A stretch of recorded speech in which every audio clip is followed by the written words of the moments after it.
날씨가 조금씩 더워져 가고 있는데 여러분들 다 건강하게 이 여름을 이겨낼 수 있기를 소망합니다. 수로에서 아라비아까지라고 하는 주제 하에 소위 말하는 광야 시리즈를 오늘 15번째 시간으로 좀 마무리할 생각을 가지고 있습니다. 저 나름대로 최선을 다했지만은 부족한 부분들이 있는 것은 여러분들이 용서해 주시고 그동안에 알게 모르게 기도해 주시고 또 이런저런 반응들 그게 성원이고 격려거든요. 그런 부분에 대해서 진심으로 감사를 드리고 또 이 말씀들을 연구할 때 부목사님들과도 제가 많은 의견을 나누고 경청도 하고 또 그분들이 제가 잘 모르는 그런 자료들이 많은데 그런 자료들을 또 저에게 그동안 많이 제공해 주어서 큰 도움이 되었다는 것이 사실입니다. 오늘 여러분 광야 시리즈 15번째 마지막 시간으로 아라비아에 대한 말씀을 준비를 하면서 한 주간 말씀을 연구하고 준비하는 목사의 마음속에 오늘 사도행전 성경에도 그런 단어가 나오네요. 제 마음이 어쨌느냐 하면 참 당혹스러웠다. 뭐라고요? 당혹스러웠어요. 왜 그러냐 하면 제가 그동안 기존에 알고 있는 전통적으로 믿고 있는 두 가지 지식이 여러 가지 자료들을 검토를 해보니까 1차적으로 그게 아니다 하는 나름대로의 결론을 가지고 있었기 때문에 그렇습니다. 첫째는 여러분 사도 바울이 아라비아로 간 거는 확실하잖아요. 그렇죠? 내가 아라비아로 갔다고 얘기를 했으니까 그러면 바울이 아라비아로 간 이유가 무엇일까? 여러분들은 어떻게 머릿속에 기억을 하고 계세요?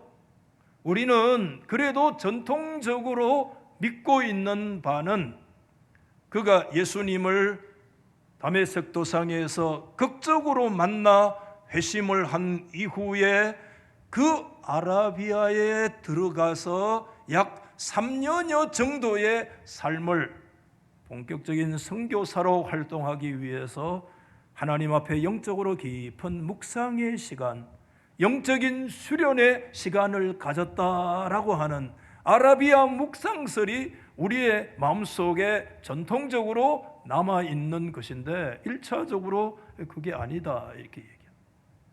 두 번째는 적어도 사도 바울이 갔다고 하는 아라비아라고 하는 그 지역을 우리 정확하게 어느 곳인지 알 수는 없지만 그가 갔던 곳이 광야나 어떤 사막 같은 그런 장소라기보다는 그가 그곳에 가서 선교를 했던 수많은 사람들이 살고 있었던 선교 대상이 되는 어쩌면 많은 사람들이 있는 도시 지역이었다라고 얘기를 하고 있기 때문에 저도 말씀을 연구하면서 그동안에 제가 알고 있는 그런 어떤 전통적인 지식들과 어떤 자료들이 서로 좀 상충되어질 때 좀 당혹스럽고 나름대로 난감한 그와 같은 순간을 맞이하지 않을 수가 없습니다.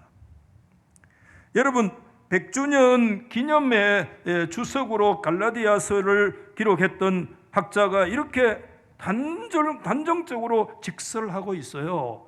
바울이 아라비아의 사막지대에 가서 선교사가 되기 위한 준비 과정으로 기도와 명상의 수도 생활을 하면서 세월을 보냈을 것이다라고 추측하는 것은 뭐하다? 사리에 맞지 않다. 굉장한 직설이죠. 우리가 사도 바울이 아라비아에 가서 하나님 앞에 본격적인 선교 준비를 위한 명상과 수도 생활을 했다고 생각하는 것은 사리에 맞는 이야기가 아니다 라고 직설을 하고 있어요. 그렇다고 한다면 바울이 간 아라비아가 사막이나 광야도 아니었고 그곳에서 영적인 묵상의 시간을 가지는 것도 아니었다고 한다면 도대체 사도 바울이 왜 아라비아에 갔으며 그가 아라비아에 가서 했던 일이 도대체 무엇일까라고 하는 질문들이 계속해서 처음부터 생겨날 수밖에 없는 것이죠. 여러분, 우리가 정말 어떤 문제가 막히면, 여러분, 세계적인 주석가인 박윤선 목사님은 하나님의 말씀인 신고양 66권을 다 주석을 하셨는데, 주석하다가 막히면 어떻게 했느냐 하면 뒷산에 올라가서 소나무를 부여잡고, 하나님 아버지, 말씀이 막힙니다. 말씀을 풀어주십시오. 깨달음을 주십시오. 하나님의 영적인 지혜를 주십시오. 야, 진짜 그래요, 여러분. 하나님의 말씀을 연구하는 사람이 말씀이 막히면 하나님 앞에 지혜를 구할 수밖에 없고, 또 하나는 그러면 1차적으로 성경의 그 직간접적인 구절들이 우리 가운데 어떻게 말씀하고 있는 것인가에 대해서 정직하고 겸손하게 살펴볼 필요가 있다는 거죠. 오늘 여러분들이 읽으신 갈라디아서 1장 말씀에서 아라비아로 갔다는 것을 성경에 유일하게 한 번 딱 얘기를 하고 있는데, 그때 사도 바울이 자기의 아라비아에 왜 갔는가, 이 갈라디아서 전후 문맥에서 뭐라고 말씀하고 있는가를 다시 한번 살펴볼 필요가 있는데, 갈라디아서 1장 여러분 15절 이하 17절 말씀에 보면 문장이 길잖아요. 내 어머니의 태로부터 나를 택정하고 은혜로 나를 부르신 이가 그의 아들을 이방에 전하기 위하여 내 속에 나타내시기를 기뻐하셨을 때 내가 혈육과 의논하지 아니하고 또 나보다 먼저 사도된 자들을 만나려고 예루살렘으로 가지 아니하고 아라비아로 갔다가 다시 다메섹으로 돌아갔노라. 저를 한번 보십시오. 오늘 또 설교 듣다가 밖으로 티나가는 일이 없기를 예수 이름으로 축복합니다.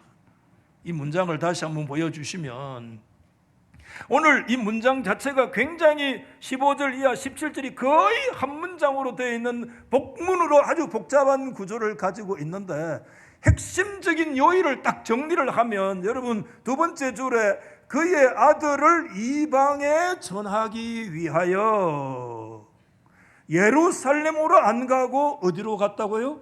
아라비아로 갔다. 이게 핵심이에요. 다시 조금 더 줄이면 그의 아들 예수지요, 예수 그리스도를 이방 사람들에게 전도하기 위해서 어디로 갔다? 아라비아로 갔다. 적어도 갈라디아서 전후 문맥에서 아라비아를 얘기할 때 사도 바울이 아라비아에 갔던 이유가 뭐냐 하면 예수 그리스도를 그 아라비아 지방에 살고 있는 이방인들에게 전하기 위해서 그렇게 갔다라고 말씀을 하고 있는 것이 사실이다 이거죠. 여러분, 우리가 잘 아시는 것처럼 사도 바울은 언제 하나님 앞에 부름을 받았습니까? 우리가 오늘 사도행전 9장을 읽으셨는데, 사도행전 9장이 여러분 사도 바울의 회심장이잖아요. 그가 여러분 예수 믿는 사람들 체포하기 위해서 저 북쪽의 다마스커스 다메섹에 있는 신자들 체포하기 위해서 대제사장들로부터 체포 공문을 발행을 받아가지고 들고 다메섹으로 올라가는 가운데, 그때 빛 가운데 주님이 나타나셨습니다. 사울아 사울아 누굽니까? 나는 네가 박해하는 예수다. 그 자리에 꼬꾸라져서 회심하는 극적 회심의 순간을 우리가 사도행전 9장 말씀에서 여러분 보게 되는데, 그때 그가 주님 앞에 부름받는 그 순간부터 주님께서 그 현장에서 그에게 주신 사명이 있습니다. 사도 바울은 사도행전에서 사도행전 9장에 22장에 26장에 3번에 걸쳐서 그 부분을 반복적으로 설명하고 있는 것은 자신이 그때 그 다메섹 도상에서 예수님의 부름을 받고 회심했던 그 습관이 굉장히 자신의 인생에 중요하기 때문에 3번이나 반복해서 기록을 했을 거 아니에요. 여러분, 사도행전 9장 15절 말씀에 그에게 주어진 사명이 뭐냐 하면 이방 사람들에게 나 예수 그리스도와 그분의 이름을 전하기 위하여 택한 주님의 그릇이다. 이방인의 사도라는 것입니다. 22장 말씀에는 좀 더 구체적으로 얘기합니다. 내가 너를 멀리 누구에게로요? 이방인들에게로 보낼 것이다.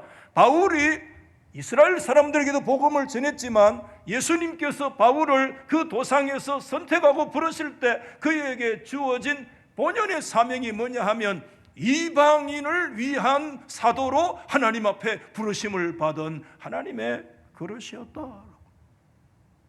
그렇지만은 그 주님의 부름을 받는 그 적시로 그가 이제 다메섹으로 바로 들어가 가지고, 여러분 우리가 아까 읽으신 9장 사도행전 20절에 보면 적시로 각 회당에서 예수가 하나님의 아들이심을 전파하는 역사가 일어나게 되었다. 근데 여러분, 사도행전에는 누가의 기록인데요, 사도 바울의 행적을 자세하게 기록한 곳이잖아요. 그럼에도 사도행전에는 사도 바울이 아라비아로 갔다라고 하는 내용을 전혀 언급을 하고 있지 않아요. 바울 자신의 기록인 갈라디아 성경에서만 내가 그때 이방에 전하기 위해서 아라비아로 갔다라고 하는 말씀을 얘기를 하고 있는데, 여러분 우리가 아까 읽으신 사도행전 9장 23절 말씀에 우리 한번 따라해 보실랍니까?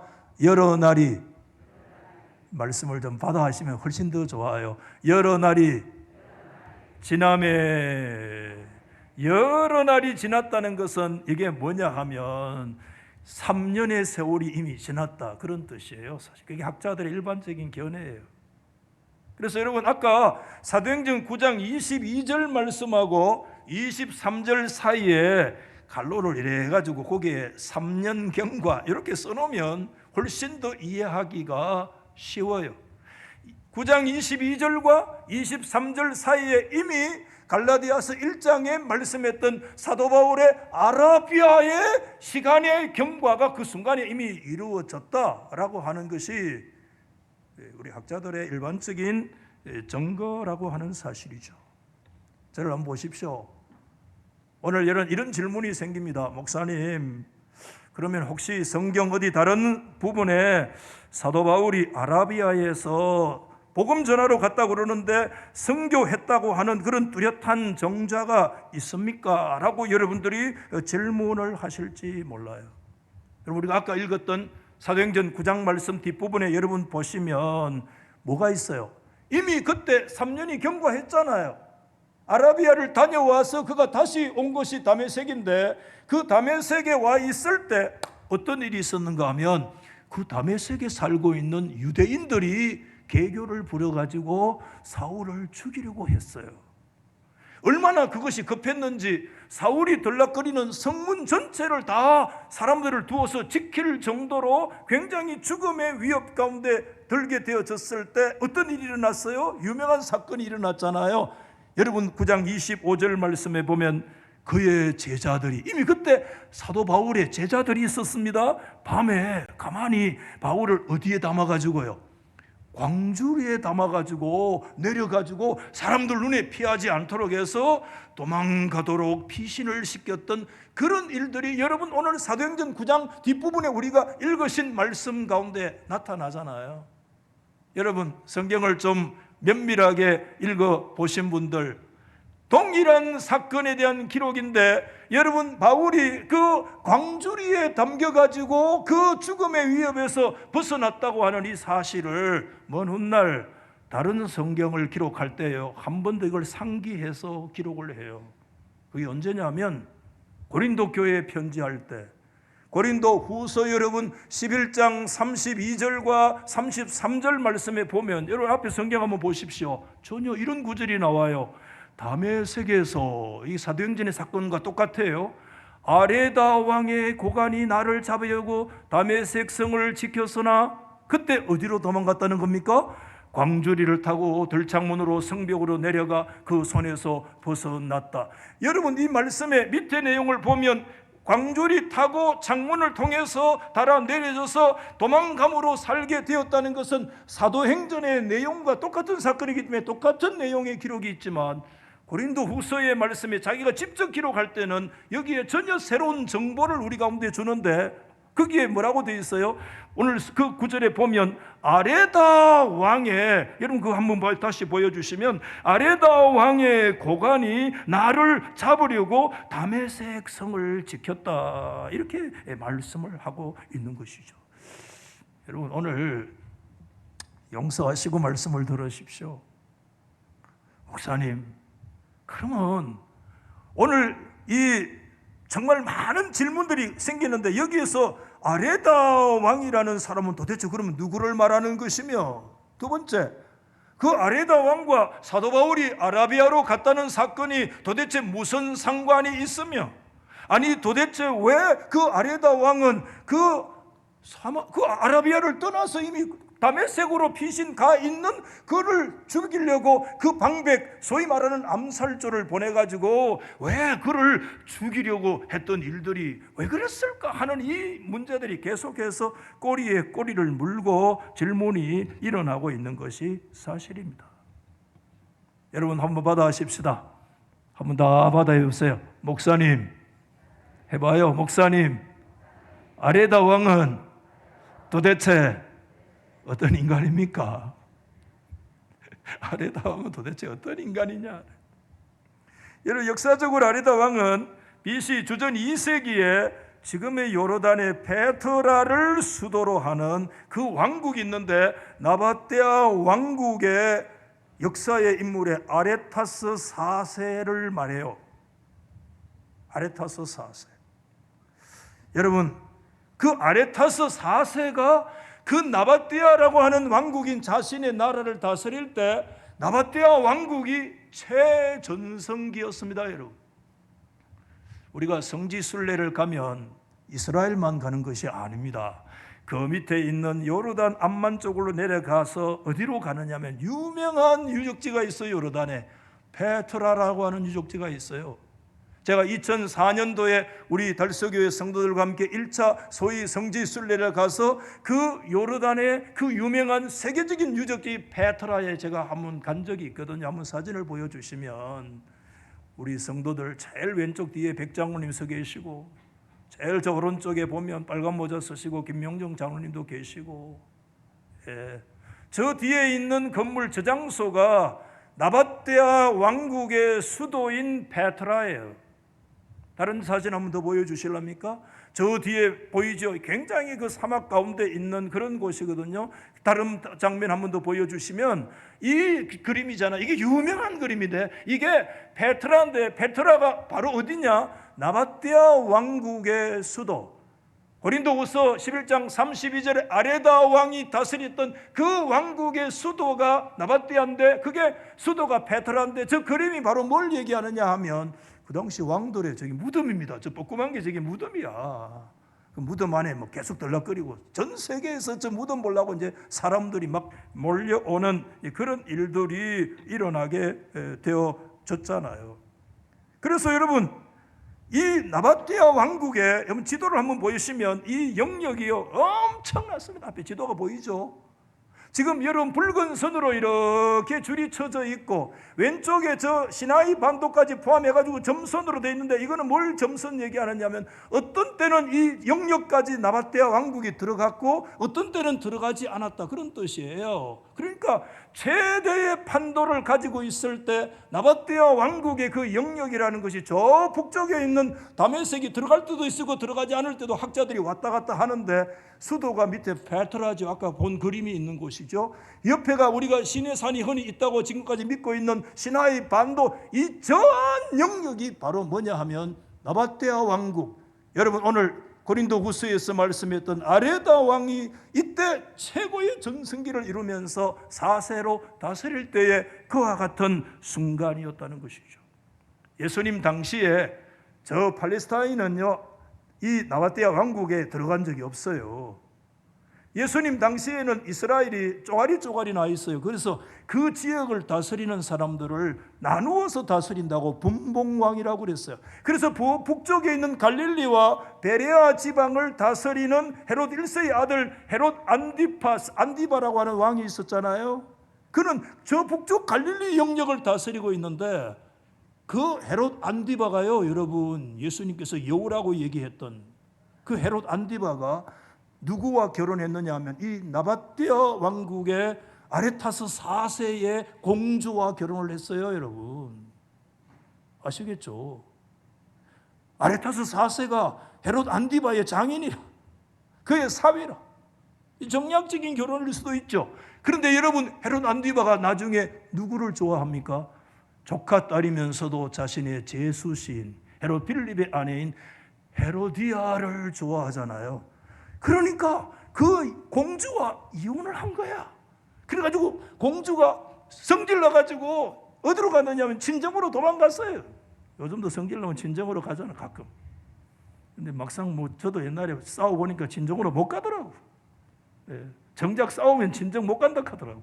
그런데 이 공주는 화가 나가지고 저 아버지한테, 아리타스 4세한테 갔어요. 그랬더니 아리타스 4세가 얼마나 격분했는지 이놈의 자식, 군대를 몰고 가가지고 저 갈릴리 지방에 저 헤롯 안디바를 그냥 완전히 죽사발을 만들어 버렸던 그런 역사가 있기도 했어요. 목사님, 설교가 안 그래도 복잡한데 도대체 그 나바티아 왕국과 오늘 사도 바울의 아라비아가 무슨 상관이 있느냐? 상관이 있습니다, 여러분.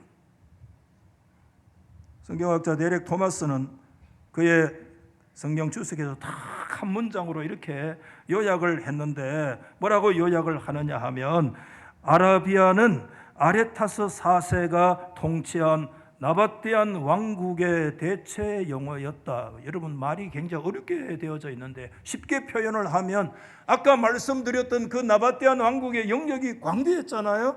그 영역 전체를 다른 말로 일반적으로 부르면 뭐라고 불렀다 얘기죠?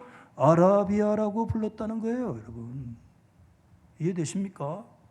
오늘 우리가 알고 있는 아라비아는 주로 사우디아라비아, 아까 나바띠아 공화국의 마지막 밑에 있는 그 영역을 사우디 영역인데 사우디아라비아 그렇게만 생각하지만 성경시대의 아라비아라고 하면 심지어 어디까지 때로는 들어갈 때도 있었는가 하면 시나이 반도 전체까지 다 때로는 어디로 들어갔느냐?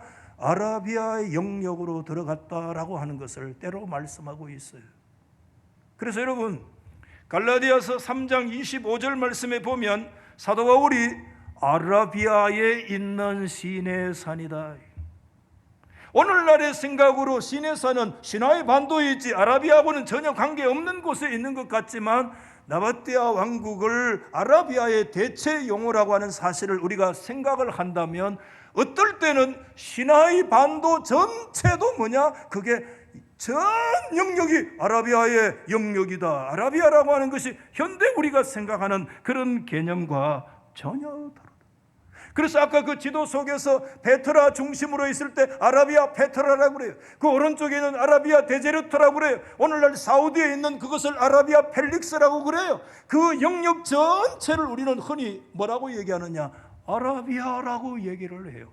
목사님이 사도 바울이 그러면 그 아라비아의 넓은 영역에서 어디에 다녀왔습니까? 저에게 물으면 뭐 제가 대답할 수 있습니까? 저도 I don't know, 나 몰라요.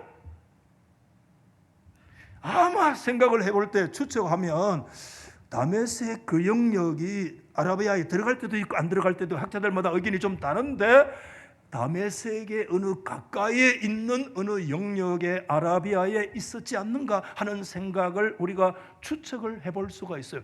그래도 아라비아에 다녀온 거 맞잖아요. 그렇죠?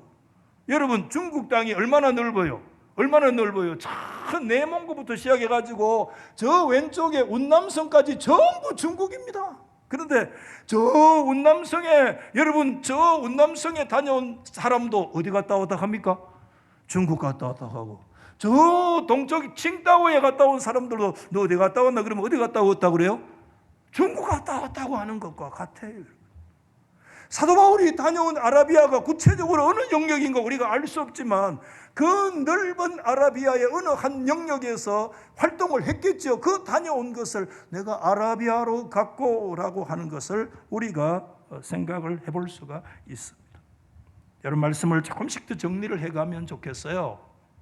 목사님, 그러면 사도 바울이 아라비아에 가가지고 선교를 했다고 하는데, 선교를 했다고 하는 성경의 뚜렷한 증거를 나름대로 말씀할 수가 있겠느냐? 여러분, 이런 질문에 여러분 대답을 해야, 아까 여러분 아레다 왕이라는 왕이 왜 자신의 암살조를 보내가지고 다메섹에 있는 그 사도 바울을, 사울을 암살하려고 했을까에 대한 이유가 설명이 되어진다고 하는 사실입니다. 여러분 한번 생각해 보십시오. 만약에 사도 바울이 어느 아라비아 지역에 가가지고 조용히 그야말로 명상만 하고 영적인 묵상의 시간만 가졌다고 한다면 그 지역을 다스리는 아레다 왕의 적개심을 살 이유가 있어요, 없어요? 전혀 없을 거 아니에요. 아레다 왕이 얼마나 적개심이 강한지, 정말 아레다 왕이 사도 바울이 그 아라비아를 떠나가지고 그 왕국을 떠나가지고 다메섹까지 갔는데 그때도 고관을 통해가지고 살인조를 통해가지고 그를 죽이려고 했으니 여러분 아레다 왕이 그 바울을 향한 적개심이 어느 정도였는가 하는 것을 우리가 생각하게 되어진다면 뭘 말씀하고 있는가 하면 분명하게 우리가 추측할 수 있는 것은 사도 바울이 적어도 아라비아 어느 지역에서 뭘 정했느냐, 복음 활동을 원기왕성하게 했을 것이다. 그래서 사도 바울이 전하는 그리스도의 복음이 이중 충돌이 일어났는데 유대인들의 율법과 충돌을 했고 동시에 그 나바띠아 왕국의 전통 종교와 동시에 이중적인 충돌을 했기 때문에 여러분 사도 바울이 다메섹에 와 있을 때 때로는 유대인들의 계교를 받아 죽기도 하고 때로는 아레다 왕의 살인조 파송을 통해서 죽게 됐던 이 양자의 면모를 성경에 다 설명하고 있는 것이 이해가 되어지죠. 종신의 유상섭이라고 하는 교수가 이 사도행전 성경에서 이렇게 딱 정리를 해주고 있습니다. 만일 사울이 나바띠아 왕국에 소속된 영토인 아라비아 어느 지역에서 일반적으로 알려진 것과 같이 기도와 묵상의 생활만 했다면 아레다 왕이 그에 대해서 적대적인 입장을 취할 이유가 전혀 없을 것이다. 그가 이미 다메섹으로 도피한 사울을 이곳 총독을 통해서 잡으려고 했던 것은 사울이 아라비아에 있을 때 뭐 했다는 거죠? 왕성한 복음 전도 활동을 했을 가능성이 매우 강력하게 시사하고 있다. 여러분 이해가 되십니까? 적어도 아라비아는 사도 바울이 1차적으로 뭐한 곳이었는가 하면 예수 그리스도의 아들 되심, 하나님의 아들 되심을 증거하는 아라비아는 사도 바울의 1차적인 전도의 대상지였다. 여전히 오늘 우리 가운데 근본적인 질문 하나가 남잖아요. 그 질문이 무엇입니까? 그것은 우리가 믿고 있는 사도 바울의 그 아라비아 3년의 그 전통적인 선교의 준비를 위해서, 본격적인 사역을 위해서 하나님 앞에 묵상을 깊이 했던 이 아라비아 묵상, 아라비아 3년의 영적 수련의 이 서론, 그러면 전혀 허구란 말인가? 하는 그런 질문이 여전히 우리 가운데 남아 있습니다. 다행히도 소수의 성경학자들은 아라비아의 묵상서를 주장하기도 하는데 그 가운데 가장 대표적인 사람이 누구냐 하면 존 스토트라고 하는 20세기의 최고의 성경 강해가이기도 하죠. 그의 갈라디아 강해에서 이렇게 얘기를 했어요. 어떤 사람들은 그가 선교사로 복음을 전하기 위해 아라비아로 갔다고 생각하죠. 하지만 그는 조용히 집거하기 위해 아라비아로 갔을 가능성이 훨씬 더 크다.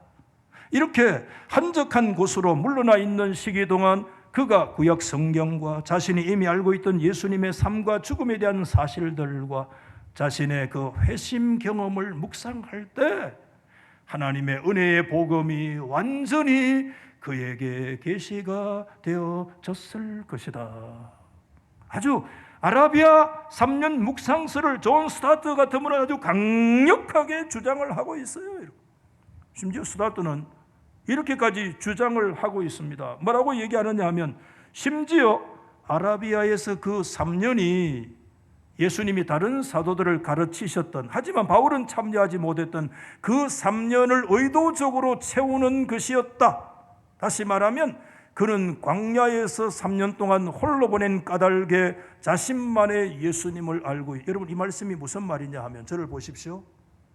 예수님의 12 사도들은 예루살렘을 중심으로 예수님에게 직접 3년 동안 훈련을 받았죠. 그러나 여러분, 사도 바울은 예수님에게 직접 전혀 그 12 사도들처럼 그런 사도로 훈련받은 전혀 다른 코스로 사도가 되어졌는데, 여러분 보십시오. 예루살렘에서 12 사도들의 3년과 이 예루살렘과 뭐가 대조되고 있는가 하면 아라비아에서 어쩌면 3년의 삶은 예수님의 12 제자들의 3년의 훈련과 아라비아의 3년의 삶이 서로 버금갈 정도의 내용이다라고 하는 사실을 우리 가운데 보여주고 있다는 것이죠. 여러분, 그 이유가 어디에 있는가 하면 갈라디아에서 여러분 사도 바울이 계속해서 강조하고 있는 것이 있어요. 그가 회심한 다음에 갈라디아 1장 17절에 뭐라고 얘기했어요? 나보다 먼저 사도된 자들을 만나려고 어디로 가지 않고 예루살렘으로 가지 않고 아라비아로 갔다. 여러분 한번 생각해 보십시오. 상식적으로 아라비아로 바로 갔다고 얘기하면 되지, 굳이 예루살렘에는 안 갔잖아요. 안 갔던 얘기를 굳이 안 갔다고 강조해서 말할 필요가 있습니까? 의도하는 바가 있다는 거예요. 나는 예루살렘으로 안 갔고 나는 어디로 갔느냐? 아라비아로 바로 갔다. 예루살렘과 아라비아를 굉장히 강하게 지금 대조를 해주고 있어요. 우리가 상식적으로 생각해 보면, 여러분 바울이 다메섹 도상에서 예수님을 극적으로 만났잖아요. 그렇죠? 만났다고 한다면 어떻게 해야 돼요? 바로 예루살렘에 올라가 가지고 베드로를 위시한 12 제자들을 만나서 내가 예수님 만났습니다. 나도 당신들이 먼저 사도되었지만 나는 당신들처럼 사도되지는 않았지만 나도 사도로 주님 앞에 부름을 받았습니다라고 그 사실을 알리고 그 12 제자들의 인정과 추인을 받는 것이 여러분 정상적이고 상식적인 그런 행동일 텐데, 오늘 성경 갈라디아에서 사도 바울이 계속 강조하고 있는 게 나는 그때 예루살렘으로 안 가고 나는 어디로 갔느냐? 사마리아로, 아라비아로 나는 갔다, 이렇게 얘기하는 거예요. 여러분, 오늘 이것은 12 제자들의 예루살렘의 훈련의 중요성만큼 자신의 아라비아에서의 그 3년의 삶은 그 사도 바울의 사도됨과 사도 바울의 복음의 형성, 그의 영적인 신학의 형성에서 굉장히 중요한 시간이었다는 것을 말씀해 주고 있다. 저는 그렇게 오늘 이 말씀을 통해서 믿게 되었어요. 적어도 여러분, 회심 이후에 3년이 지난 이후에 그가, 여러분 오늘 이 성경 갈라디아서 말씀에 있는 것처럼 3년이 지난 이후에 예루살렘에 누구를 만나러 올라갔느냐 하면, 여러분 1장 18절 말씀에 그 후 3년 만에 내가 게바를 방문하려고 예루살렘에 올라가서 그와 함께 15일을 머무는 동안 주의 형제 야고보 외에 다른 사도들을 보지 못했다. 예루살렘에 3년 후에 올라갔어요. 누구 만나려고? 게바 베드로 만나려고 올라갔어요. 그런데 그때 여러분 예수님의 형제인 야고보서의 저자 그 야고보를 만나고 나머지 제자들 전혀 나는 만나지 못했고, 그 예루살렘에 체류한 기간도 딱 그가 정확하게 얘기합니다. 막 3년 몇 년 있어서 내가 제자들의 수련을 받았다고 말하는 게 아니라 15일밖에 내가 그곳에 머무르지 않았다, 이렇게 말씀을 하고 있는 것이죠. 오늘 여러분, 이것은 우리 가운데 뭘 말씀해 주고 있는가 하면, 한번 저를 보십시오. 받아하십시다. 바울 복음의 독자성, 사도 바울의 복음의 독자성을 말씀하고 있어요. 12 제자들이 예루살렘에서 예수님의 훈련을 통해서 그들이 사도로 형성되어졌지만 나 바울은 그와 같은 영적 수련과 코스의 과정과 전혀 다른, 예루살렘과는 완전히 독립되고 독자적인, 어쩌면 아라비아로 대표되는 그 3년의 어떤 기간을 통해서 사도 바울의 사도됨과 사도 바울의 그 복음의 역사들이 하나님의 은혜의 계시로 온전히 완성되어지고 성취되는 그런 역사가 일어나게 되었다 하는 사실을 말씀하고 있다. 여러분, 갈라디아서에서 바울이 집요하게 강조하고 있는 것이 있어요. 갈라디아서 1장 1절 말씀 우리 같이 한번 읽어보십시다. 시작. 사람들에게서 난 것도 아니요 사람으로 말미암은 것도 아니요 오직 예수 그리스도와 그를 죽은 자 가운데서 살리신 뭐죠? 하나님 아버지로 말미암아 사도된 나 바울은 뭘 말씀하고 있습니까? 자기가 사도된 게 인간적인 어떤 베드로를 위시한 그 사도단들의 리더십에 근거하고 있느냐? No. 심지어 여러분 사도행전 1장 오늘 11절과 12절 말씀에 보면 같이 한번 봅시다. 시작. 형제들아 내가 너희에게 뭐죠? 알게 하노니 뭡니까? 좀 알았으면 좋겠다 이 말입니다. 자, 시작. 내가 전한 복음은 사람의 뜻을 따라 된 것이 아니고, 또 내가 사람에게서 받은 것도 아니고, 또 배운 것도 아니고, 오직 누구에게? 예수 그리스도의 계시로 말미암아 된 것이라 믿으시면 아멘. 세 번에 걸쳐서 얘기합니다. 인간적인 근거와 기원에 있지 않다. 배운 것도 아니고, 사도들에게 배운 것도 아니고, 그들에게 주어 들은 것도 아니고, 그들에게 얻은 것도 아니고, 어떤 사람들로 말미암아 된 것도 아니라 내가 사도된 것은 오직 예수 그리스도 그분의 온전한 계시의 역사로 말미암아 나에게 이루어진 것이다. 이렇게 말씀하고 있는 거예요. 그 일들이 어쩌면 아라비아 3년을 기준으로 하는 그 속에서 다 이루어졌을까요? 그렇게 말씀하지는 못해요. 왜냐하면 그가 여러분 다메섹 도상에서 예수님이 사오라 사오라 부르는 그 순간에, 부활하신 주님을 만나고 회심을 하는 그 순간에 사도 바울은 예수가 하나님의 아들이라는 복음의 핵심을 이미 꿰뚫었어요. 그래서 즉시로 다메섹에 들어가서 회당 다니면서 예수가 하나님의 아들이라는 복음의 핵심을 이미 전도했기 때문이죠. 그렇지만 여러분, 사도 바울이 정말 사도들 만나려고 예루살렘에 가지도 않고 혈육과 의논하지도 않았다라고 하는 이 사도 바울의 핵심적인 의중이 바로 뭐냐 하면, 그것은 계속 말씀을 드리는 것처럼 사람들의 인도를 받아 한 것이 아니라 하나님의 인도를 받아서 독자적으로 자신의 복음과 신학이 형성되어진 것을 말씀을 해주고 있습니다. 결론적으로 아라비아는 사도 바울에게 있어서 무슨 활동을 했는가 정확하게 제가 여러분들에게 말씀을 드릴 수는 없어요. 분명한 것은 한 가지 밝혀졌어요. 그가 그곳에서 뭐 했습니까? 아레다 왕의 적개심을 강하게 살 정도로 왕성한 복음 활동했던 것은 틀림없는 것 같아요. 우리는 사도행전 13장부터 안디옥 교회의 파송을 받아서 본격적인 공식 전도의 활동을 시작하기 이전에 어쩌면 그 아라비아의 전도가 사도 바울의 1차 전도 여행이었다라고 말할 수 있을 정도로 전도했던 것은 사실인 것 같아요. 하지만 여러분, 그뿐만은 아닙니다.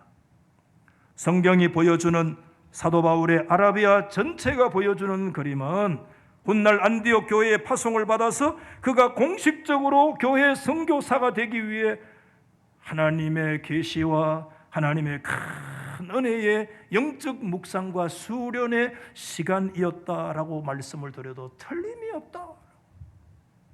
그래서 여러분, 모세에게 있어서 광야가 있었듯이, 하나님 앞에 엘리야가 3년의 광야 생활을 거쳤듯이, 예수님께서 공생애 이전에 광야의 40일 시험을 이겼던 것처럼 아라비아의 이 영적인 수련 이후에 본격적인 사도 바울의 1차, 2차 전 세계를 향한 그런 복음의 역사가 원기왕성하게 일어나지 않았는가 하는 생각을 떨쳐버릴 수가 없어요.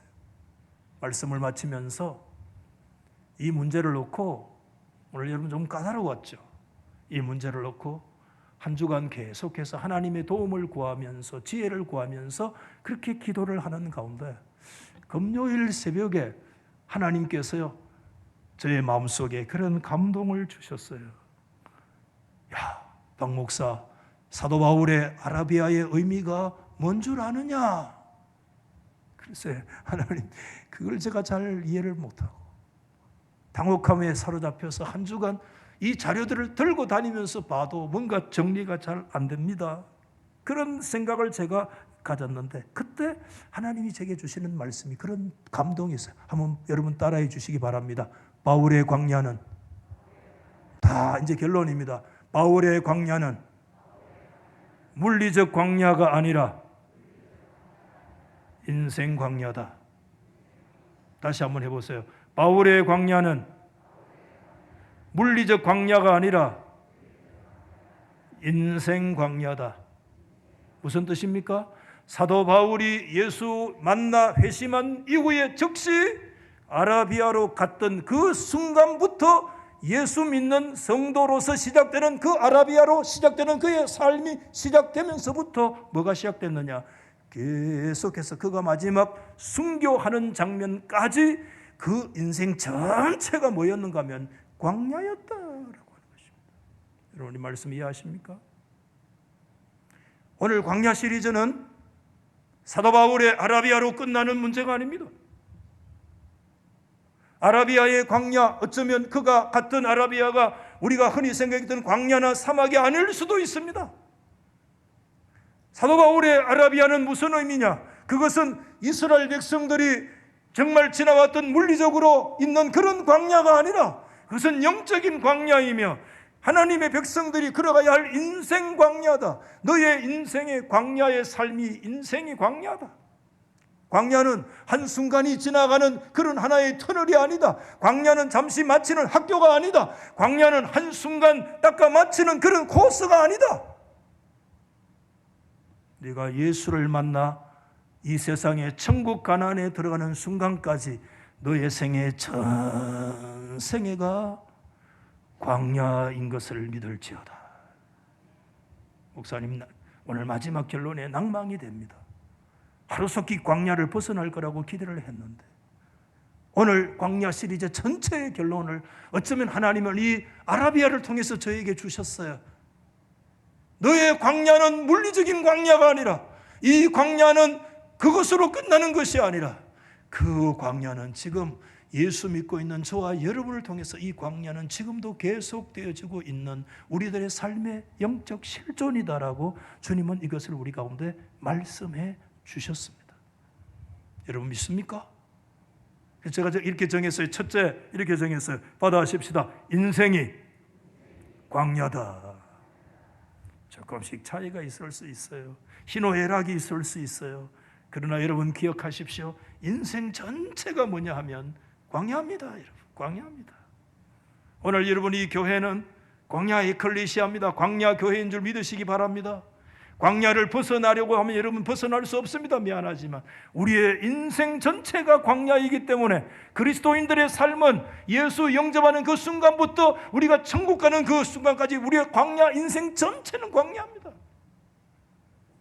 두 번째, 그러면 광야는 내 뜻대로 걸어가는 곳이 아니에요. 구름 따라가는 것입니다. 하나님의 인도를 받는 줄 믿으시면 아멘. 셋째는 광야의 삶은 전적으로 주님이 책임지신다는 것을 믿으시기를 바랍니다. 이스라엘 백성들 광야의 길을 걸어갈 때 여러분 한 사람이라도 굶어 죽은 사람이 있습니까? 한 사람이라도 목이 말라가지고 여러분 칼에서 죽은 사람이 있습니까? 여러분 그들 가운데 길쌈하지 아니했는데 옷이 떨어져가지고 옷 때문에 얼어 죽은 사람이 있습니까? 여러분 그들이 광야의 길을 걸어가는데 여러분 발에 여러분 신발이 떨어져가지고 그것 때문에 발에 부딪혀가지고 죽은 사람이 있습니까? 성경은 말씀합니다. 옷이 헤어지지 아니하며 너의 발이 부러뜨지 아니하며 할렐루야. 하나님께서 말씀합니다. 받아십시다. 독수리 날개에 업어서 지나갔느니라. 그래서 마지막 결론은 받아십시다. 넷째는 시작. 광야는 기적의 장소다. 아멘. 저와 여러분들의 지금까지 살아온 광야의 인생은 하나님께서 주신 기적인 줄 믿으시면 아멘. 그 고백하셔야 돼요. 우리의 지나온 삶이 기적이었어요. 앞으로 지금까지 남은 인생도 하나님의 기적 가운데 우리 광야의 인생이 진행될 것인 줄 저는 확실히 믿습니다, 여러분. 아멘.